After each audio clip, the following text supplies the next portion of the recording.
This is Coffee and a Pancake, or just an interview with coffee. No pancake, sorry. Chris Hill, the chef Chris Hill. How's it going, brother? It's good, man. Good to be back in town. Good to have you back. Absolutely. It's December 7th. 7th. Your football team has recently done well. We have University of Alabama alum. Real tied to that. It's a good time of year for us. I know you're excited for that. Maybe what happened last year will happen again this year. Well, we're on the playoffs. Hopefully You went to the playoffs last year, though. We all know what happened there. Yeah. Buckeyes. Different outcome this year, different story. We'll see. So, drinking some lovely coffee. But what I want to talk to you today about is, so you write a lot of blog posts, and then you create a lot of kind of micro blog posts, which I will say can be in many different forms. Some of them are written, some of them are videos. How do you figure out what piece of content that you're going to do? And to start, we'll say that content is any type of material that you can distribute, whether it be video or kind of an actual blog post out to people. How do you decide what to post and how much time are you spending on that, and then how do you kind of distribute it? Well, I think the first thing to do is to understand your audience, figure out who's watching this and who do I want to watch this, or read this, or whatever it is, how they consume your content. I think the first thing you do is really figure out who you want to be your target audience, and then figure out like my audience has changed a lot in the last couple of years. It went from a kind of home cook. I'm trying to share my recipes and my home cook. Now it's more like the professional chef, trying to be positive and give them encouragement and things like that. Is that because that's who you were before? So before you kind of were the home cook, like even though you had your own restaurant, you weren't professionally trained, right? And so you kind of were that. So you kind of delivered information to people that were similar to you. And as you grew and became a chef, you thought that kind of information could be distributed differently, or how did you kind of come up? Yeah, well, I think I saw that as kind of an opportunity. The Rachel Ray or the Tyler Florence of men cooks, that they're very approachable and kind of more mainstream. But then I really saw the bigger opportunity, kind of the untapped part of the market, which is I think really where people need to look at themselves and say, all right, what can I do and bring value to the marketplace that's not there right now?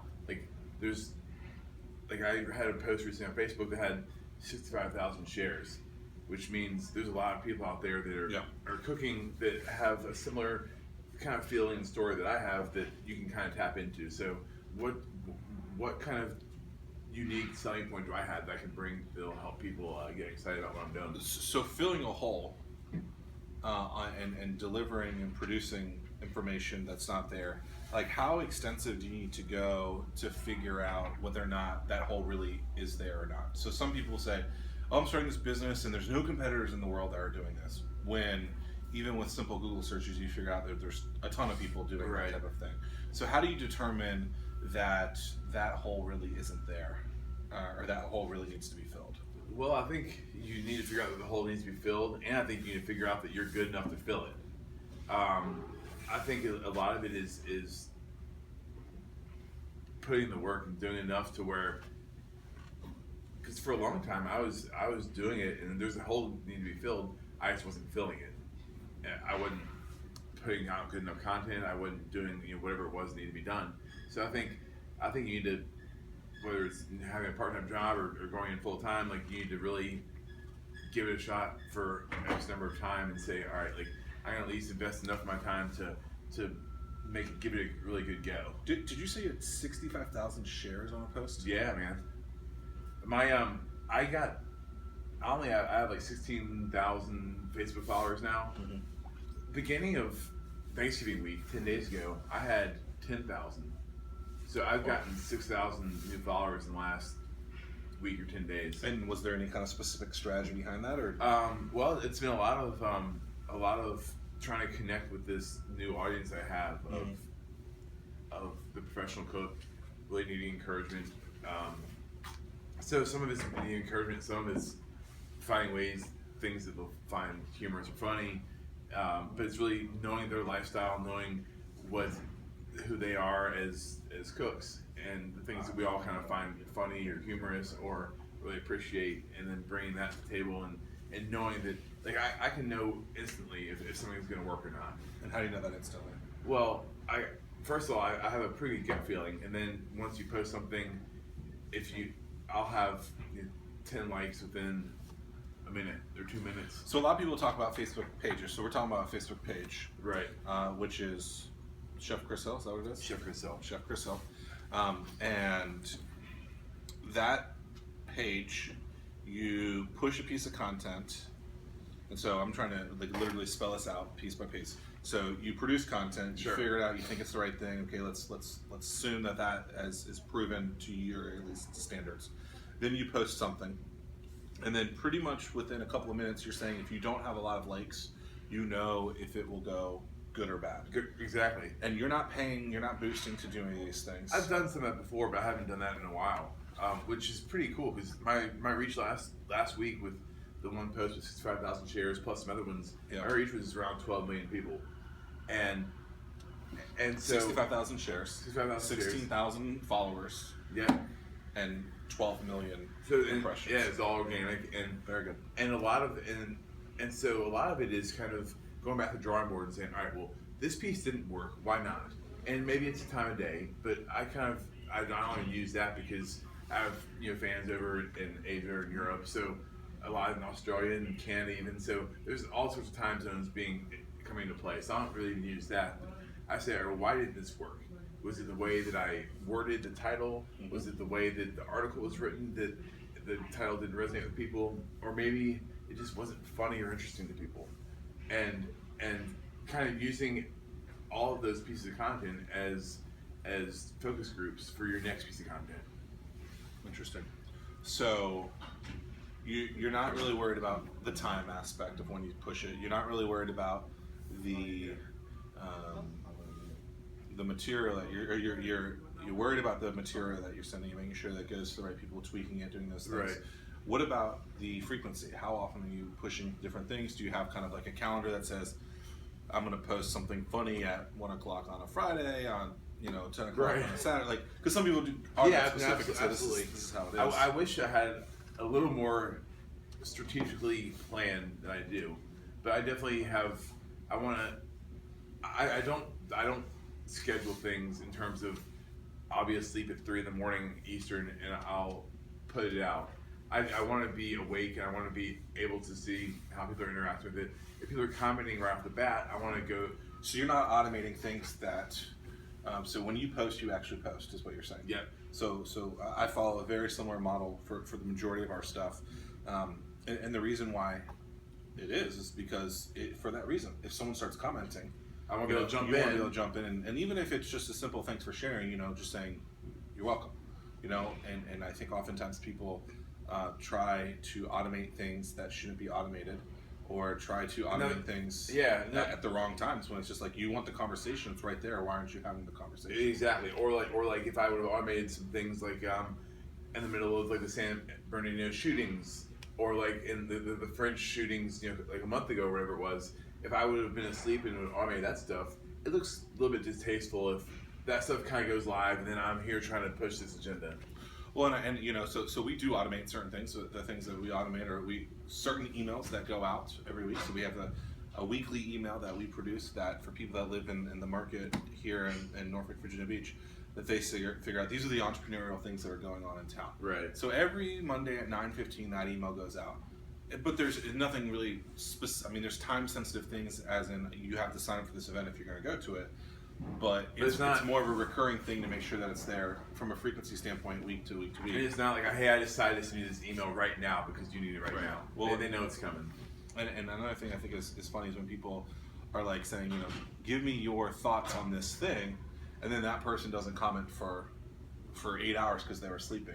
Right. And maybe it's nice to wake up to having several hundred likes and some comments, but at the same time, you're trying to create that relationship with people, and automation is good for certain things, but not for a lot of things. So like, if you just bought something and you get a receipt automatically delivered to your email, okay, that's probably fine. You probably don't have to figure out that specific thing.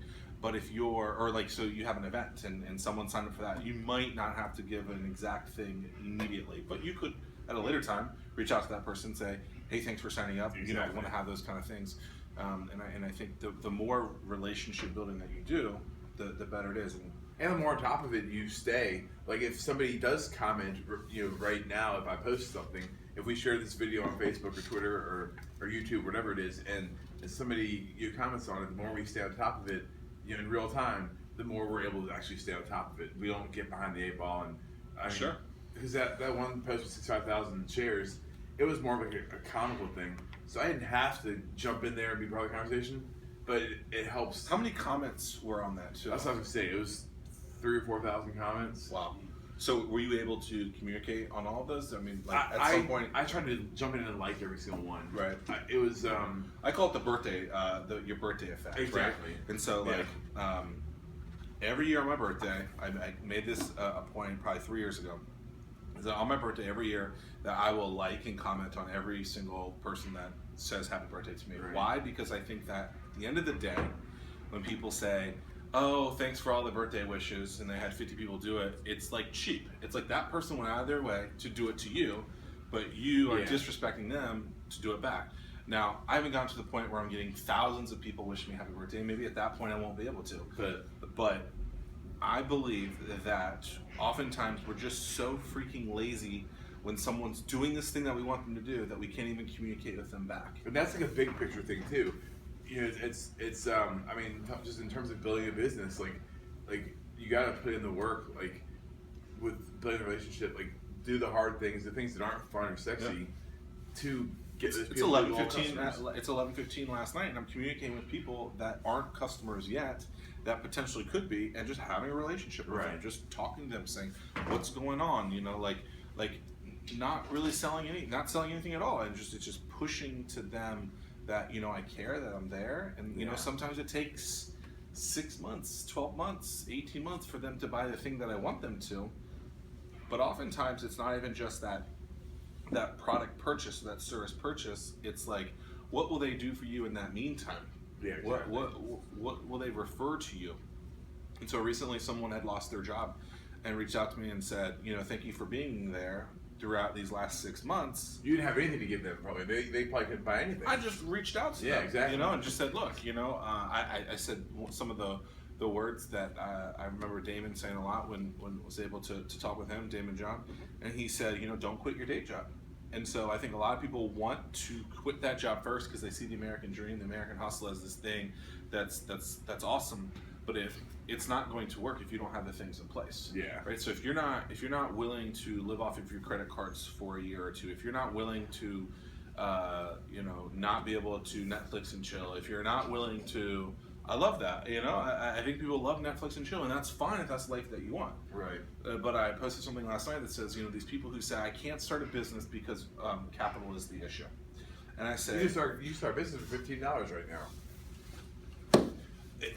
All the time people are like, oh, I can't do this thing because capital's the issue. And I say, but then you go look at their Facebook page or their Twitter account or their Instagram account or whatever their social feed is, and you see what they're doing. Yeah. And you say, okay, if instead you did not do those things for a year, you could probably have $10,000 to save your business. Oh, yeah. But you're not willing to do that because you're not willing to do it yourself. You want someone else's money. Right. But then when they present to you, I'll give you this thing and it's going to cost you 25% APR to do it. Or I want 50% of your company. You're like, oh, this is my idea. Right. No. Like, you got to be able to put skin in the game too. Yeah. And as someone who's invested in companies, like, skin in the game is important. Oh, absolutely. If you shows that you're in it. Yeah.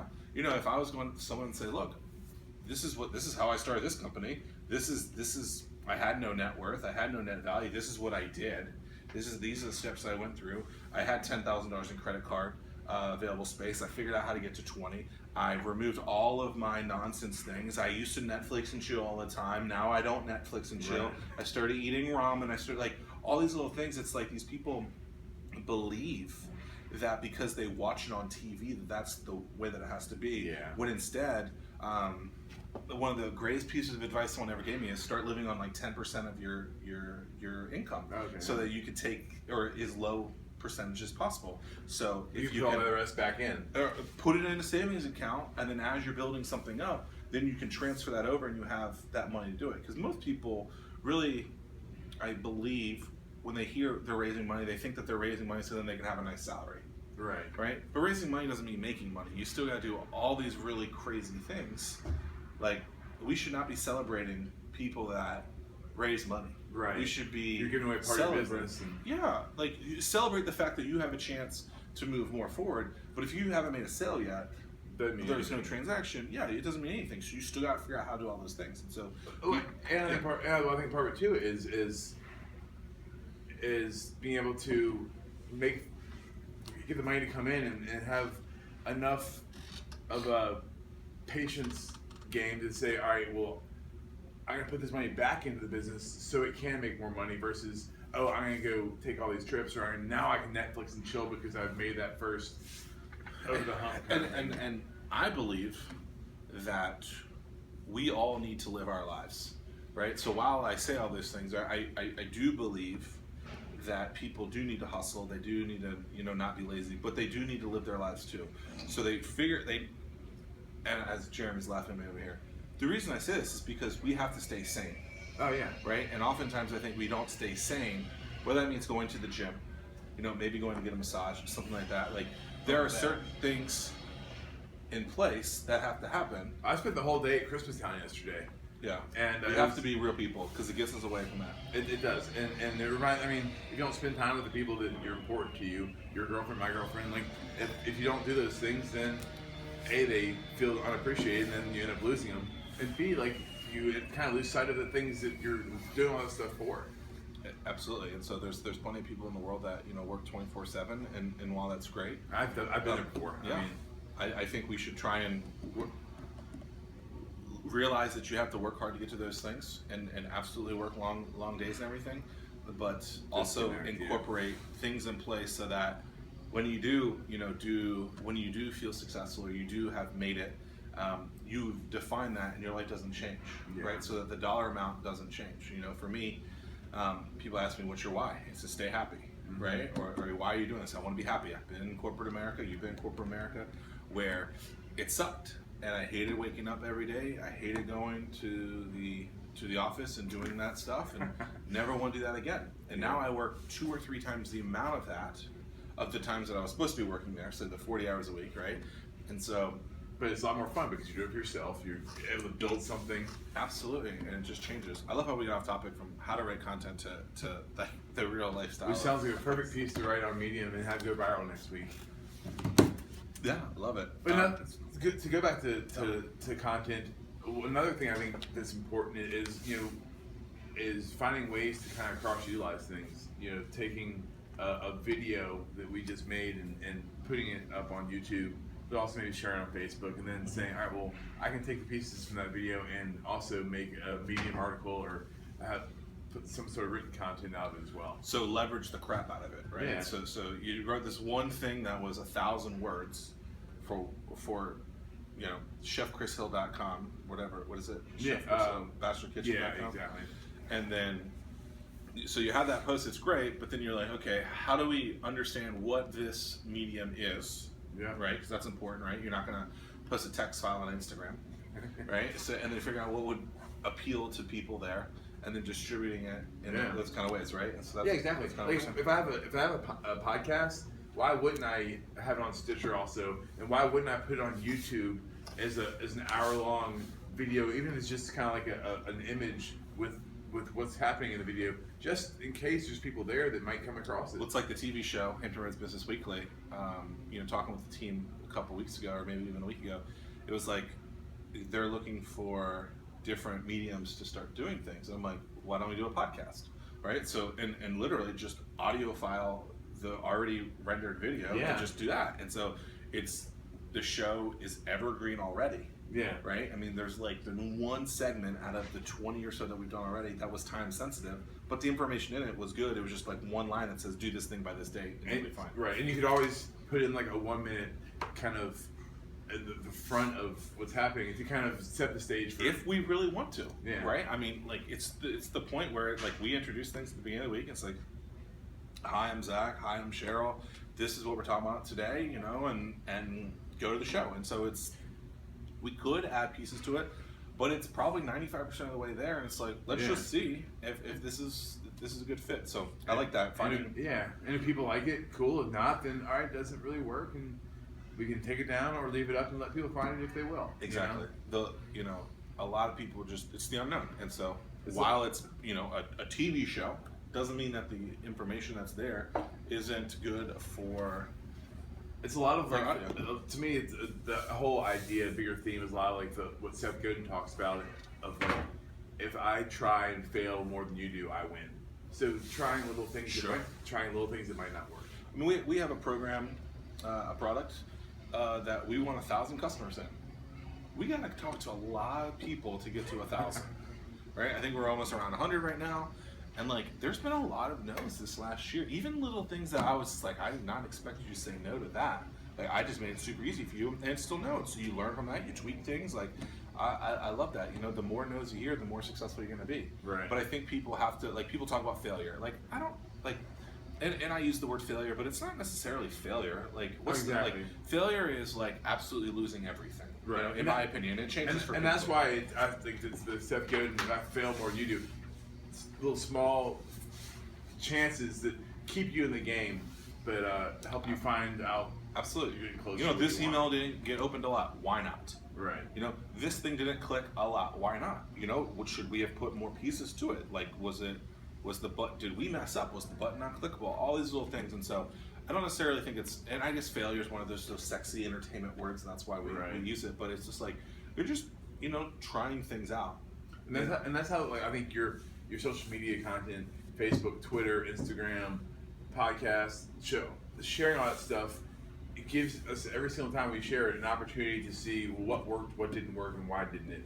How quickly are you analyzing the information and then trying to repeat that thing again? Pretty much in real time. Yeah. I mean, And so how are you doing that then? Do you just look at it and say, okay, looks like these people are here? Well, I mean, a majority of the success, partly because you're able to see what's happening, is I do on Facebook, but also maybe on Medium, which is a great anywhere where you get a good feel for what's happening as people are reading it or sharing it. I'm seeing this many people clicked on it, this many people read it, this many people shared it with their friends, and if they did share it with their friends, I can pretty much tell or know why. There's certain ways to word things, certain types of buzzwords that I hate to go for the low hanging fruit all the time, but sometimes I feel like it's a little bit easier than playing the virtue game. So what do you mean by that? Like what? Like the 12 easy ways to 12 easy ways to tell an entrepreneur he's going to kill it next year, like things like that are more likely to go viral than not. Right. But what do you think about selling outliers? So a lot of people like to do how I made $3 million by doing this one thing, but that's the outlier, and a lot of people like to. So like if you look, so they did that once, and then they had 1,000 other people that didn't do it, but they tell that one story. What do you think about that as kind of a push? Do you think that's good, bad, ugly? I think as long as it's not deceitful, clickbait or deceitful or just plain tactical. I think if there's an actual method and strategy you can put behind it, that it can work. But you see all these people, how I made all these millions of dollars doing email marketing. There's a couple of those guys that have worked and that exist, but there's a lot of people that have tried that have spent $1,000 on these email marketing things that haven't worked. If you're telling the truth, it's okay, but if you're lying about it, it's not. Yeah, I mean, if you're saying, hey, do this, and you're going to live on a beach in Tahiti, and it's. I don't even want to live on a beach in Tahiti. Well, I don't either, but a lot of people do. A lot of people aren't willing to put in the work, so they find the easiest way to get from A to B. And that's what I don't see. I can't imagine not doing something. I think this Christmas time, I'm going to, in some respects, take off 10 days. in some, like, not physically come to the office. Right. And, like, that'll be the first time I've done that in a really long time. This year was the first time I did a vacation in 2 years. I don't feel like I've missed out. But you still probably won't be able to completely disconnect. Oh, there's no way. Yeah. I'll have a computer. Like, we're talking about doing something for New Year's, and it's just like, I'm still gonna bring my computer. Doesn't mean I'm gonna do anything with it. Right. But I probably don't have to. I mean, the company will probably be fine. Hopefully, it'll be fine. But you know what? At the end of the day, if it takes a couple days to recover, whatever. Like, Yeah. you have so much clout building something up, you're not gonna lose it in a day. Yeah. Unless you're like Pompeii or something like that. So you've told me that these videos need to be shorter. So I'm gonna cut it off. Where do we find more information about you? We find more on me, Chef Chris Hill on Facebook. Tagging everything in the comments. But then you can also take, this is a great example of cross-utilizing content. You can take this, where we've talked about 5 or 6 different things, and then cut it into, you can have one big video, then you can also cut it into 5 different 5-minute segments. Got it. So Right, this right. is great. So cameraman Yehoshua, exactaccounting.net. He thinks accounting sucks. I think most people do too. Appreciate the love with you guys today. Always a pleasure, man. Enjoying your hair. I should have done mine as well. I've had like 3 straight haircuts that have been painful. My girlfriend's like, you need to get a haircut. I was like, I tried twice in the last 2 weeks. Love it. Appreciate it. Who's that? Your DHL guy?